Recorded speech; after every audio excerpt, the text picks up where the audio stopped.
بسم الله الرحمن الرحيم. قلنا نغير بقى من الاكل وكده، قلنا نعمل لحمه، حته لحمه وحبه فته كده جنبها وخلاص. ده كيلو لحمه حسب عدد افراد الاسره، وده الرز برضو احنا هناخد منه يعني حسب ما احنا كميتنا زي ما احنا عايزين، وعيش بلدي هنقطعه للفته دي بقى. هنروح بقى وملح ودول كده يعني انا ما بحبش احط بصراحه حاجات كتيره على اللحم، خلي ريحته تطغى على الاكل. دي لو حاجات زفره حطوا عليها اللي هو البوكيه جرنيه زي ما بقول لكم، لكن انا بحب احط كده بس. دي حاجه هترجع لكم، يا بصلايه وطماطميه وحبه بهارات، ما تكتروش البهارات عشان بتغمق الشرب. بصلايه وطماطميه، بسم الله الرحمن الرحيم. البهارات بس انا ما حطيتش الملح، حط الملح في الاخر. دي بهارات لحمه وحبه فلفل اسود وحبه قرفه، ما تكتروش برده من الحاجات دي عشان ايه. بسم الله الرحمن الرحيم.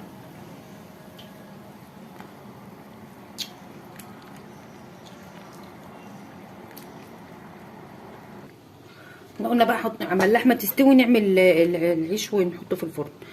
دي زبده بلدي، لو انتوا عندكم سمنه زيت اي حاجه متاحه عندكم اعملوها، ما تقفوش على حاجه واحده. بدهن الرغيف كده فرشه، الفرشه اللي هي الرخيصه دي لو عندكم دي احسن بصراحه، احسن من السيليكون، بحيث ان هي بتبقى ايه يعني بتتغلغل في الحاجه كده، يعني ايه بتمشي مع الحاجه كده. انا عندي السيليكون بس مش بحب استعملها قوي بصراحه كده. نغمسه ايه نعملها كده تبقى حلوه بقى بالمقص عادي كده كده، حسب بقى ما انتوا عايزين كده. يقوم ايه يبقى كله ايه، الرغيف كله معمول بالسمنه، لان الواحد ساعات بيروح دلق السمنه كده تحت ويعمل العيش على بعضه وما بيتحمرش، بيبقى حبه بيتحمروا حبه يطلعوا ايه مش متحمرين، عشان مش السمنه مش طايلهم او الماده الدهنيه مش طايلهم، كان زيت او سمنه يعني. فانا كده بسهل على نفسي وادخله تحت الشوايه او في الفرن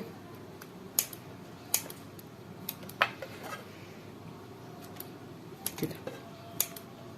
كله بقى يبقى بنفس الطريقه، عدد الارغفه حسب برضو عدد افراد الاسره، حسب ما انتوا بتحبوا. انا عن نفسي ما بحبش العيش كتير في الفته. اي ماده دهنيه عندكم زيت سمنه بلدي اللي تحبوه. وده الرز غسلته 3 مرات عشان برضو ساعات بيبقى فيه رز فيه نشا كده عشان ما يطربش بس الميه. وده رز شكاير، ما بحبش البلدي بصراحه، بحس ان الرز بصوا الرز كله رز مش كسر رز. الرز العادي بقى اللي انتوا بتعملوه رز ابيض عادي، رز وميه وملح عادي كده. يبقى احنا عملنا ايه، عمل اللحمه تستوي، عملنا الرز وعملنا وقطعنا العيش وحطيناه في الفرن حمرناه. ما الاكل كله سهل يعني، انا بالنسبه لي حاسه ان الاكل كله سهل، حاسه لما تعملي الحاجه بحب كده هتلاقيكي خلصتي بسرعه.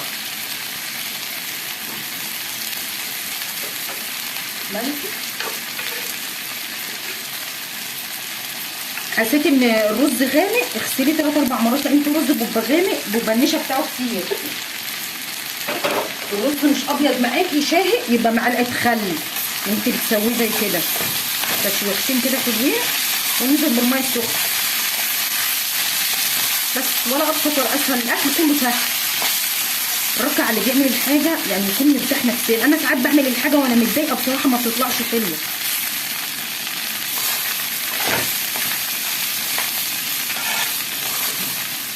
سخنه، الميه السخنه بتخليه مش ينشي، مع ان كنا زمان والله بنطبخ بميه ساقعه عادي، بس كده بيسهل برضو يعني بتسرعي في الاكل في تسويه الرز كده.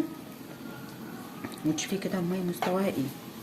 انا من رايي لو انت مثلا مش عارفه اول مره تطبخي رز قللي الميه لحد ما لما ايدك تاخد بقى، زي ما احنا مثلا ايدينا خدت في الطبخ يعني، اتولدنا بنعرف نطبخ كده على طول يعني. فانت يعني اما تكون قليله احسن بدل ما ينعجن منك. هتدنوا بقى لحد ما يتشرب وبعد كده تنقليه على عين صغيره. حطيت توم مكان الزبده اللي باقيه او الزيت اللي باقي، الماده الدهنيه الباقيه يعني.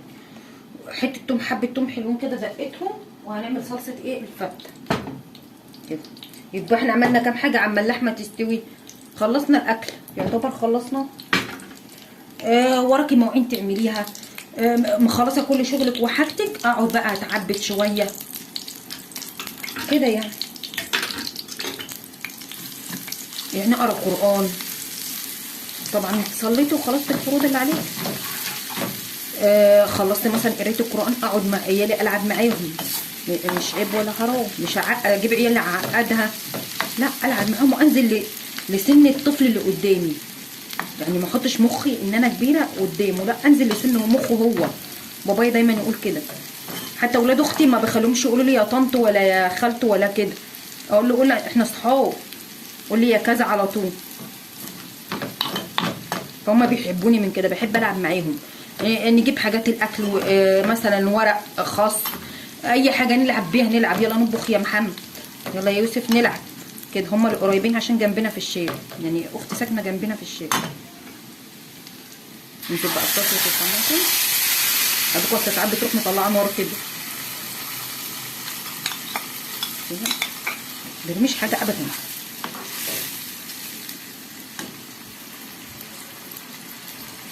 نقطه ميه كده او حبه شوربه، بس هي لسه اللحمه ما بناخدش من اللحمه الا لما تستوي 3/4 ساعه. في ناس تروح واخده شوربه من الاول، لا، بتبقى برده لسه نيه. حبه خل كده.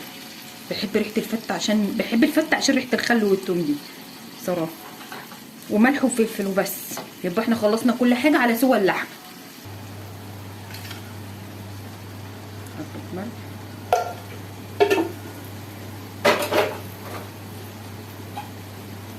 حبه فلفل اسود، ونقلب وبس. نصف في ثواني. لو انتم موظفه بقى ربنا يعينك ويقويك. يبقى برضو الواحد ان اللي بدنيك عليك حق. نخلص اللي ورانا ونقعد رايقين كده ومرتاحين.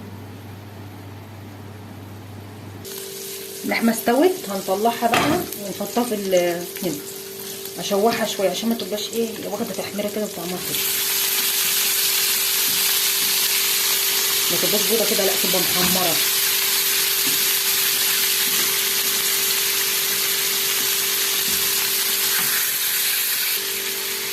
اما دي بقى تتشوح، ناخد بقى بصي الشوربه فاتحه وجميله ازاي. ناخد كده بقى من الشوربه نحط على العيش كده. برضو ما تكتروش، انا حسب ما انتوا تحبوا. انا بحب العيش يعني مش معجن شويه، لا، حلو ماسك نفسه كده شويه كده حلو. ده حسب ما ترجع لكم بقى. نرجع للصلصه برضه، هناخد الطعم كده. ممكن تحطوه على الولعه العيش، يعني يتسخنوا الشوربه تاني، يعني يتسمع. ممكن تغطوه بغطا الحله كده، هو هيشرب كله لان الشوربه سخنه، هيشرب منها. رجعت حطيت صلصه تاني جوه كده، بتديها طعم مزه وبتديها طعم حلو. بعد كده بقى هنحط الرز.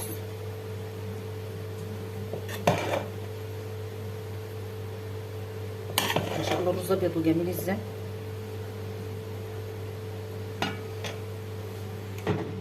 الطبق خلص وما خدش وقت، وحاجه سهله وبسيطه وتغيير اكل، وصلصه زياده. اللي عاوز ياخد يعني رش بزياده. انا صراحه بحب الرز ابيض ساده، بس انا قلت عشان التزويق بقى هحط لكم حبه صلصه. لكن انا بحب الرز ابيض كده باين واضح. وما شاء الله اللحمه جميله ومستويه ودايبه جميله بلدي. ولايك وشير واشتركوا في القناه وفعلوا زر الجرس.